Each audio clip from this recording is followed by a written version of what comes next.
Hi, welcome to this Excel tutorial video, and today we're going to look at returning data from a SQL Server database into Excel and presenting it in Excel. This video was recorded in July 2021 using Excel 365. So we've got data stored in all sorts of different areas, and it's handy for Excel to be able to go to different areas and retrieve data and return it and present it within itself within Excel. So I'm going to show you how we do that with SQL Server. So on screen I've got a blank Excel worksheet. I'm going to click on data. On the left hand side here I've got this option of get data, and for this purpose we've got a few options here, but for this purpose I want to click on from database and from SQL Server database. Now I've selected that.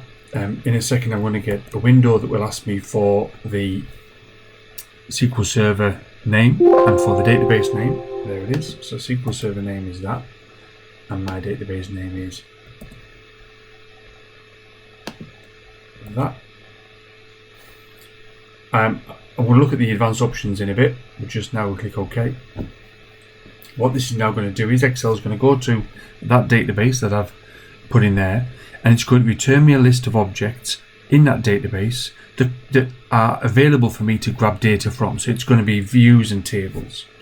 So in here there is a list of views and tables that I've got available to me, and I'm going to select a view. I want to get this view and show it in Excel. So it gives me a little preview here on the right hand side. I've now got a couple of options. I can load the data, which means it's going to go straight into Excel, or I can transform the data, which means I've got an opportunity to manipulate the data a little bit before it goes into Excel. Now, even if I click on load, I can still, when it's been loaded, I can still manipulate it and transform it in the same way.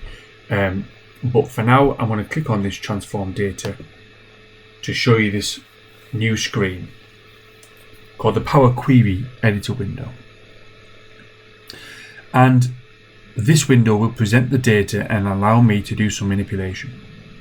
So in a second it should complete its work, and it will show me the data that is going to go into Excel. There it is. So there's my fields based on that view.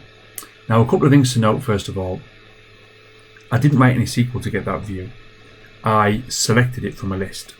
So in here, in this this bar here, if I click on the drop down, it simply says source, schema and item.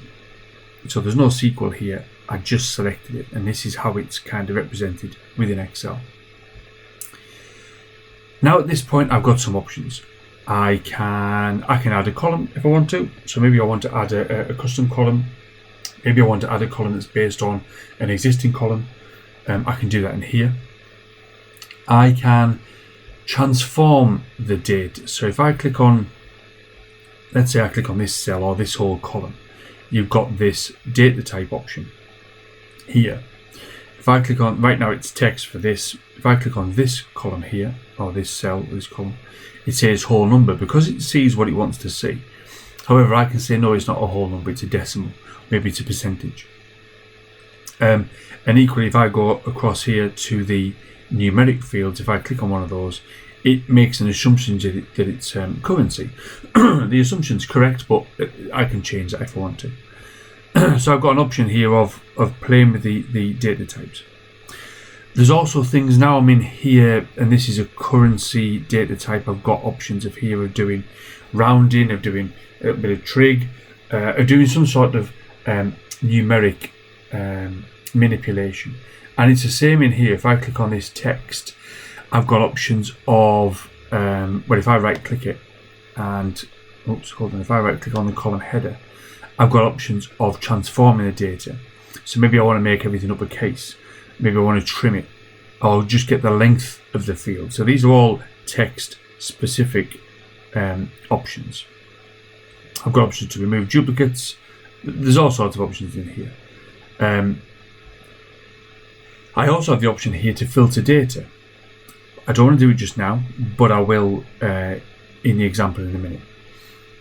What now I've made all my changes and I'm happy with the data as it is. If I go to home here and I click on close and load, it will close this window and it will load the data into Excel. It creates me a new tab for the data. So there's the new tab, and it returns the data to screen. Now right now my cursor or my the cell highlighted is within this table here. So while I've got that cell highlighted, I've got this new tab called Table Design. If I select away from that table, that tab disappears. If I click on that table, the tab appears. And this tab now allows me new options to do specifically with this table. So I can change the way it looks. Maybe I'll go for that instead of green. I can add header. Well, the header row is already added. I can add a total row. If there were numeric values here, I can add a total row. I can take the bandings off the rows and put them in the columns. So we've got all sorts of different options I can do here. Also, because the data's it's in Excel, it's in a table, it's automatically got these filter tags here. So I can click on this and I can filter the data as you would do in Excel generally. So let me just filter it to be Canada and Northwest. That should return 5 options, I think. There you go. So I've got these 5 here. Now you'll see I still have everything, all the other data here. So if I click back on that drop down here, I can still then say select all, and there's all my data. So now let us go back into the screen we were in before, and to do that we just double click on this section here. If I hover over it, by the way, I get this little window here, but I don't want to do, I want to double click it. It's going to take me into the Power Query editor window again. Let me just show you what I can do in here.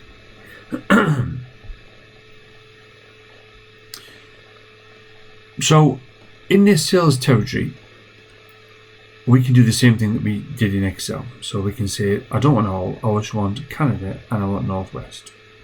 And we'll click OK. That will return us the 5 values. Now I'll click on close and load.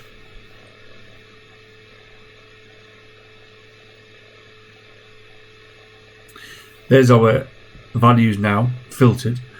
But the important thing to note here is the filter isn't on this worksheet. The worksheet only has those 5 rows. The filtering is done at this level here. So if you want to see more data, then you just provide all the data to Excel and allow the filtering to be done in Excel. So I'll come back to here and I'll just remove that filter. And you'll see the way it's been represented here, the filter. So when I take this off, it should say each true, I think it says. Let me just click on the drop down, take my filter off.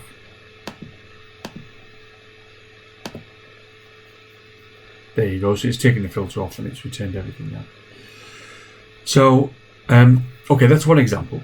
I want to show you another example using the same view. So when this is finished doing its thing, okay, I'll just, it doesn't really matter if I don't, I'll just click on data again, click on this drop down here, get data from database, from SQL Server database, and it will ask me again for my server and database name. Okay. Okay. And now I'm going to click on advanced options here. And in advanced options, you are able now to write some SQL. So I can write SQL, I mean, that's just a basic bit of SQL, but I can write something very, very specific here and be incredibly particular about what data I want to return and where that data is, and based on particular conditions. I've also got an option here of putting a timeout should I want to. It might be that you're writing quite a large script, and if it's going to run for over 30 seconds, it could cause problems. So maybe you want to put a timeout here so it automatically stops running after a particular time. And I don't need to do that for this example. So I click OK. We're going to get the same or similar looking window that we had in the last example, where we are where we're given options of either loading the data or transforming the data. So in a second,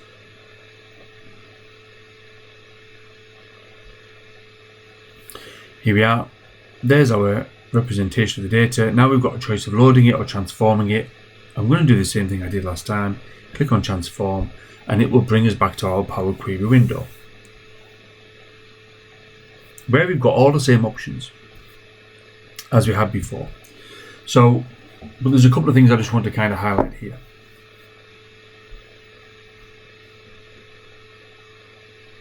So for one, we now have a query. So we've got this query, select star from. I really am unsure what that %lf is, but select star from my view was my query.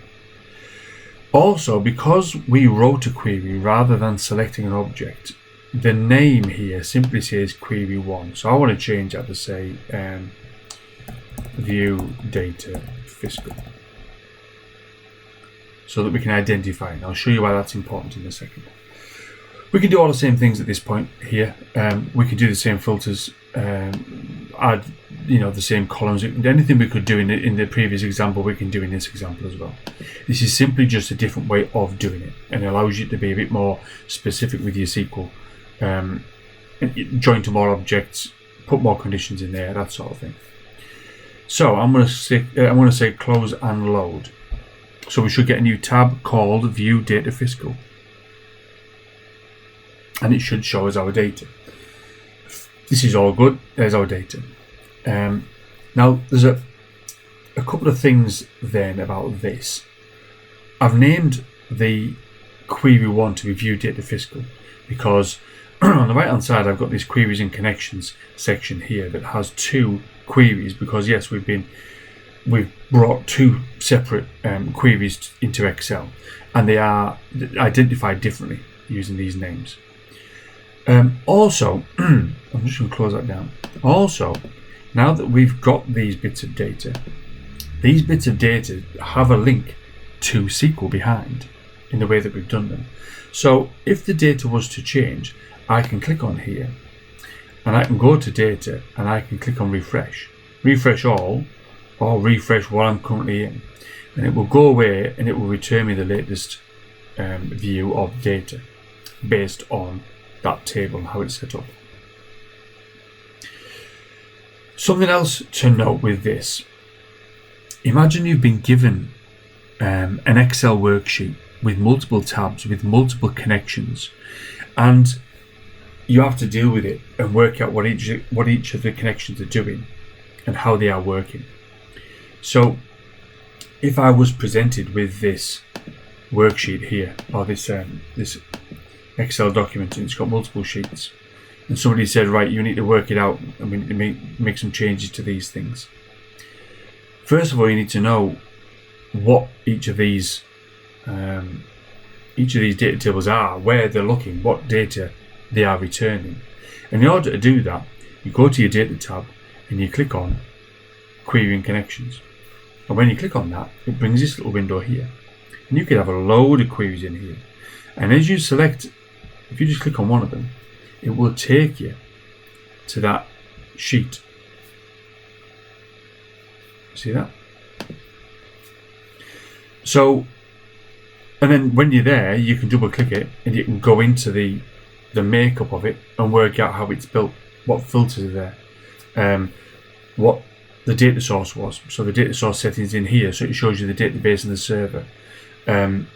This bit here shows you the object, and if it was a SQL statement, it shows you the SQL statement.